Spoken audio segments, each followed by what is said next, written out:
आवाज में 10 साल की एक खूबसूरत छोटी बच्ची नजर आती है। इस छोटी बच्ची का नाम सोफी था। वो एक एसलियम में रहती थी क्योंकि उसके पेरेंट्स की डेथ हो चुकी थी। सोफी को नींद ना आने की बीमारी थी, इसलिए वो रात जाकर गुजारती थी और एसलियम में घूमती रहती थी। क्योंकि उससे रात भर नींद नहीं आती थी, उसे भी दूसरे बच्चों की तरह खौफ था कि एक बाबा जी जो अंधेरे में आते हैं और बच्चों को उठाकर ले जाते हैं। इसके बाद वो उन बच्चों को मारकर खा जाते हैं। एक रात जब सब सो रहे होते हैं तो विंडो के पास बिल्ली की आवाज आती है। अब क्योंकि उसे नींद नहीं आ रही थी, इसलिए देखने के लिए जाती है। जब वो बेल्कोनियम में होती है तो देखती है कि कुछ बिल्लियों ने डस्टबिन को गिरा दिया है। फिर वो अचानक देखती है कि बिल्डिंग के पीछे से एक जायंट का हाथ डस्टबिन को उसी तरह सीधा कर देता है। फिर इसके बाद बिल्डिंग के पीछे से एक काफी बड़ा जायंट बाहर आता है। सोफी जायंट को देख चुकी होती है, वो भी सोफी को देख चुका होता है।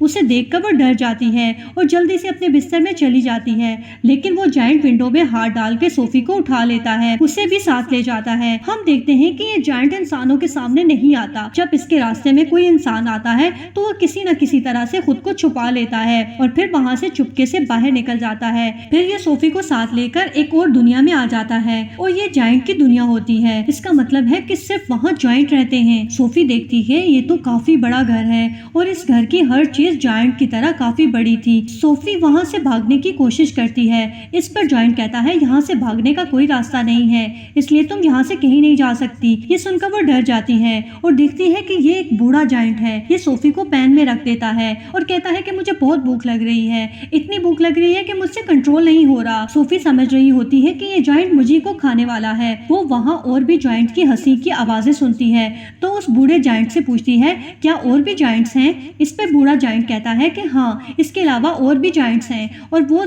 तमाम जायंट्स कैनिबल्स हैं, यानी कि वो तमाम इंसानों को कच्चा खा जाते हैं क्योंकि उन्हें किसी भी इंसान पर तरस नहीं आता।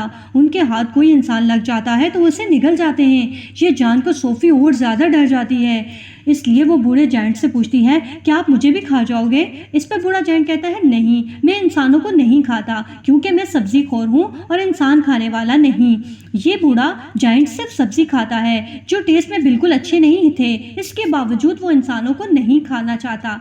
इससे ये बात जाहिर होती है कि वो एक अच्छा और रहमदिल जायंट है और बूढ़े जायंट से पूछती है कि अगर आप इंसानों को नहीं खाते तो मुझे यहाँ क्यों लाए हैं। तो बूढ़ा जायंट कहता है कि तुमने मुझे देख जो लिया था, तुम मेरे बारे में वहाँ किसी को बता देती जिससे मेरी जान खतरे में पड़ सकती है। इससे इंसानों को हमारे बारे में पता चल जाता और वो यहाँ आ जाते और बाकी जायंट्स को भी मार देते। यही वजह है कि तुम्हें यहाँ लाना पड़ा। अब तुम अपनी सारी जिंदगी मेरे साथ गुजारोगी। इसमें सोफी कहती है कि नहीं, मैं यहाँ से भाग जाऊंगी। जिस पर वो बूढ़ा जायंट कहता है कि नहीं, तुम यहाँ से निकलने की गलती भी मत करना वरना बाहर बैठे जायंट को तुम पर तरस नहीं आएगा। ये कहकर बूढ़ा जायंट सोफी को बोर्ड पे रख देता है। इससे वो कहता है कि कुछ देर आराम कर लो, लेकिन सोफी को तो नींद ही नहीं आती। फिर वो देखती है कि जायंट अपने बैग से एक बड़ी बोतलें निकाल रहा है। इन बोतलों में कुछ था जो चमक रहा था। वो जायंट से पूछती है कि इन बोतलों में क्या है। तो जायंट कहता है कि इसमें ड्रीम्स हैं, यानी कि ख्वाब। वो इस पे कहती है कि अच्छा, फिर तो मेरे किसी काम के नहीं हैं क्योंकि मैं तो ड्रीम देखती ही नहीं और मैं ड्रीम कैसे देख सकती हूँ क्योंकि मुझे तो नींद ही नहीं आती। फिर वो जायंट वो बुक पढ़ने लगता है जो सोफी के पास थी। उस बुक पे बहुत सारी कहानियाँ थी। बूढ़ा जायंट उस कहानियों को पढ़ने लगता है जिसमें सोफी को नींद आ जाती है। इसके बाद बूढ़ा जायंट एक बोतल लेता है और उसमें से एक ड्रीम बाहर निकालता है। इतनी ही देर में सोफी की आंख खुल जाती है। वो बूढ़ा जायंट अभी सो रहा है, इसलिए वो मौके का फायदा उठाकर उस घर से बाहर भाग निकल जाती है। वो भागने की कोशिश करती है लेकिन तभी उसे काफी बड़ा जायंट पकड़ लेता है। वो सच में उस बूढ़े जायंट से काफी बड़ा होता है। सोफी उस जायंट से कहती है प्लीज मुझे यहाँ से जाने दो, लेकिन वो जायंट सोफी को एक भी नहीं सुनता और उसे निगल जाता है। इसके बाद सोफी की आंख खुल जाती है। इसका मतलब है कि सोफी ड्रीम देख रही थी। जागने के बाद वो बूढ़े जायंट से पूछती है ये आपने किया है ना, क्योंकि मुझे तो नींद नहीं आती और ना ही मुझे ड्रीम्स आती हैं, लेकिन आपने ये मुझे ड्रीम दिखाया है ना, ये तो बहुत डरावना था। फिर वो जायंट से कहता है कि मुझे ऐसा करना पड़ा, मैंने ऐसा इसलिए किया कि मैं तुम्हें बता सकूं कि बाहर तुम्हारे लिए बहुत खतरा है, इसलिए कि तुम्हारे लिए बेहतर होगा कि तुम यहीं रहो। बूढ़ा जायंट सोफी को समझाता है कि यहाँ पर जो जायंट्स हैं मुझसे साइज में काफी बड़े हैं, मैं तो जायंट्स के सामने कुछ भी नहीं हूँ क्योंकि मैं एक छोटा सा जायंट और बूढ़ा भी हूँ। अभी वो बातें कर ही रहे थे तभी एक काफी बड़ा जायंट अंदर आ जाता है। वो वाकई इस बूढ़े जॉइंट की निस्बत काफी बड़ा जॉइंट होता है। वो जॉइंट के आते ही बूढ़े जॉइंट से पूछता है कि बताओ तुम इस किससे बातें कर रहे थे बोने। अब यहाँ पर सारे जॉइंट बूढ़े जॉइंट को बोना कहते हैं क्योंकि वो साइज में सबसे छोटा था। बूढ़ा जॉइंट जवाब देता है कि नहीं, मैं तो किसी से बात नहीं कर रहा था। उस दौरान सोफी भी कहीं छुप जाती है। उस बड़े जॉइंट के हाथ पर चोट लगी थी, इसलिए वो पट्टी करवाने उस बूढ़े जॉइंट के पास आया था। अब क्योंकि वो जॉइंट कैनिबल था, इसी वजह से उसे इस घर में इंसानों की खुशबू आ रही थी, इसलिए वो वहाँ पर हर पड़ी हुई चीज को देखने लगता है।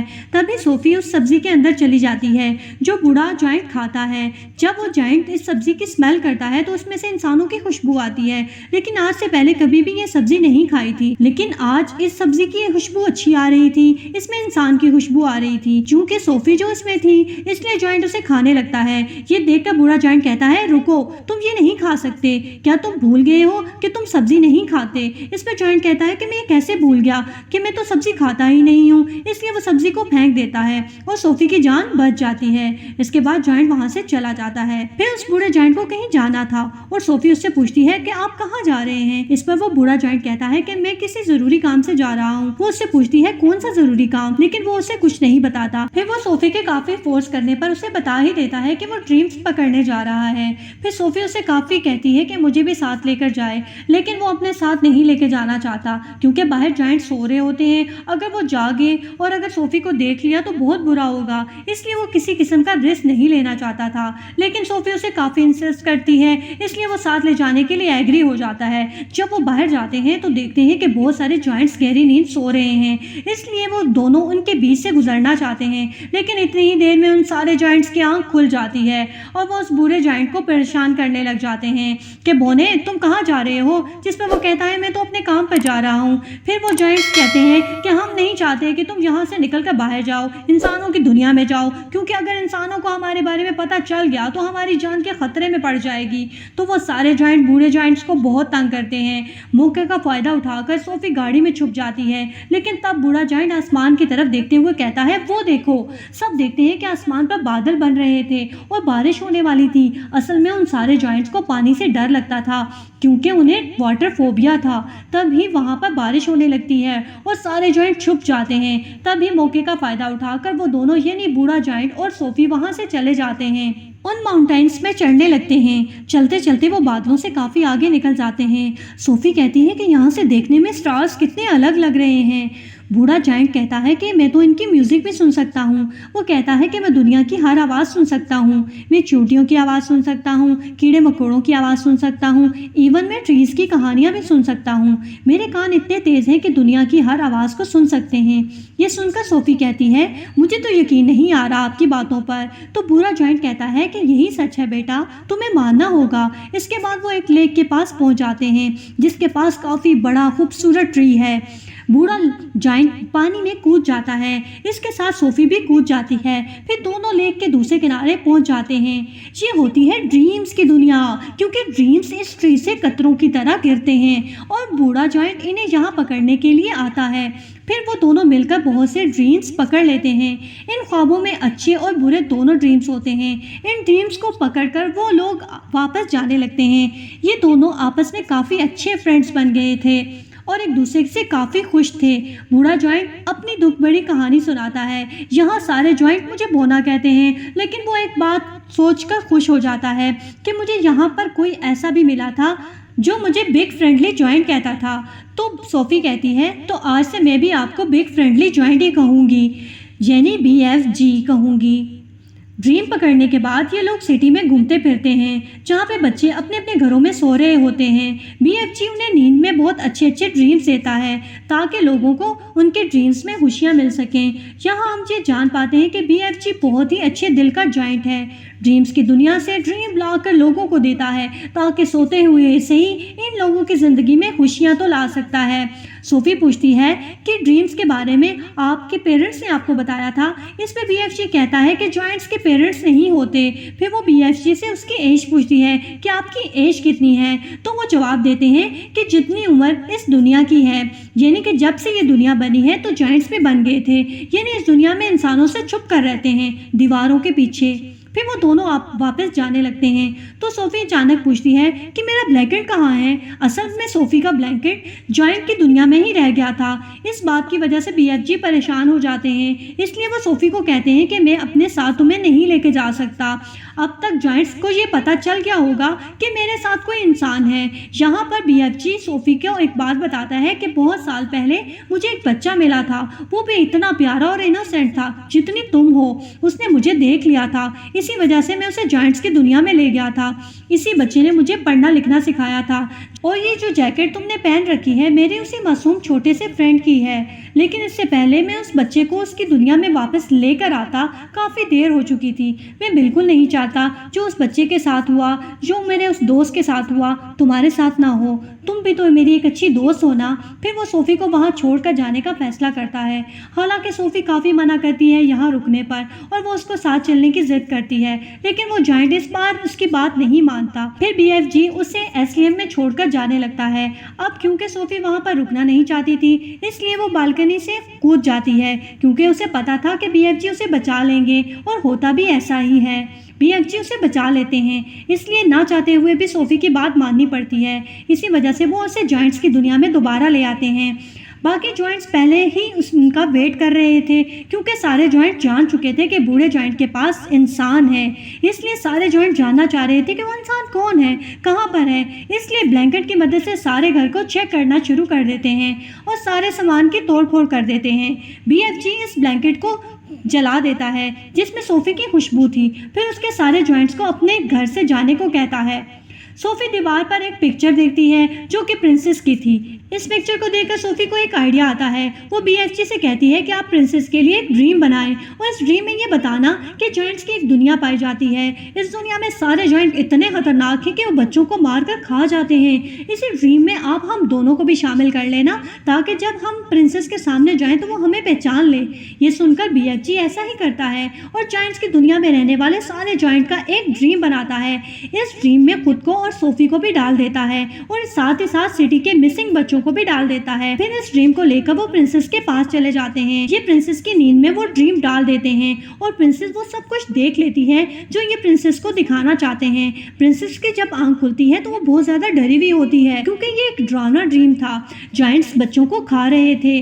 प्रिंसेस इस ड्रीम के बारे में अपनी केयर टेकर को भी बताती है, जिस पर केयर टेकर उसको कहती है कि आप फिक्र मत कीजिए, ये सिर्फ एक डरावना ड्रीम था। लेकिन जब वो न्यूज़पेपर पढ़ती है तब उसे पता चलता है ये तो बहुत अजीब बात होगी। कल रात बहुत सारे बच्चे मिसिंग हो गए थे अपने अपने घरों से। ये सेम वैसा ही हुआ है जैसा आपने ड्रीम देखा है।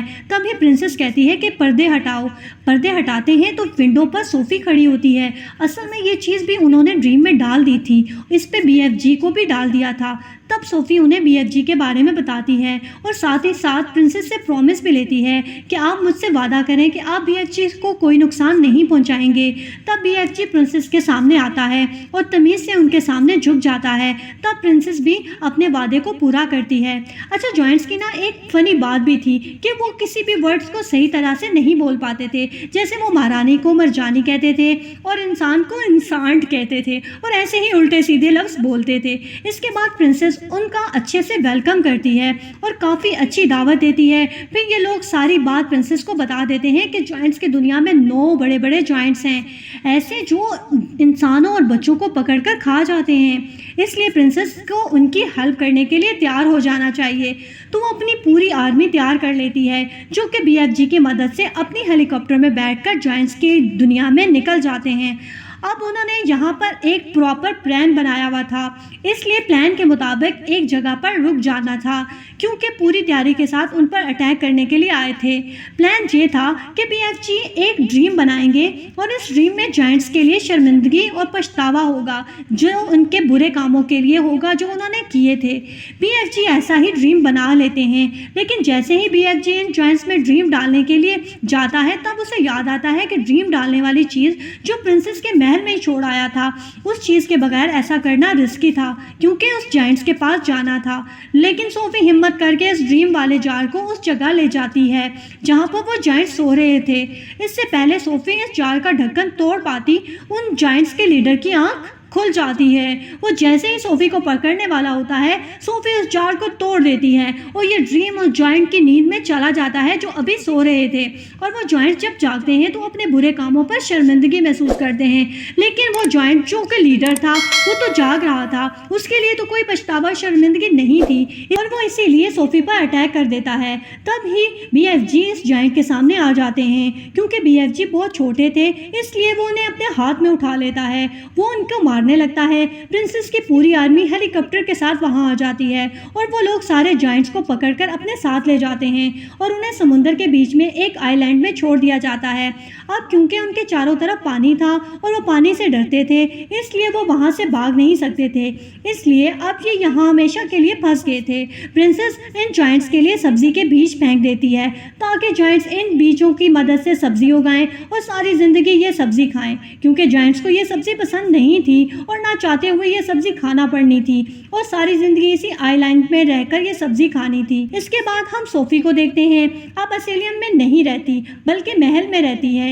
यहाँ पर सोफी बहुत खुश होती है और जब चाहे BFG से बात भी कर सकती है, क्योंकि BFG ने बताया था कि वो दुनिया की सारी आवाज़ें सुन सकते हैं। और दूसरी तरफ BFG जायंट्स की दुनिया में बिल्कुल अकेले रह गए हैं, जिन्होंने जायंट्स की दुनिया में इस सब्जी के अलावा बहुत सी सब्जी उगा ली है और वो बहुत अपनी लाइफ में खुश हैं। सोफी हर सुबह विंडो पर आती है और BFG को गुड मॉर्निंग कहती है।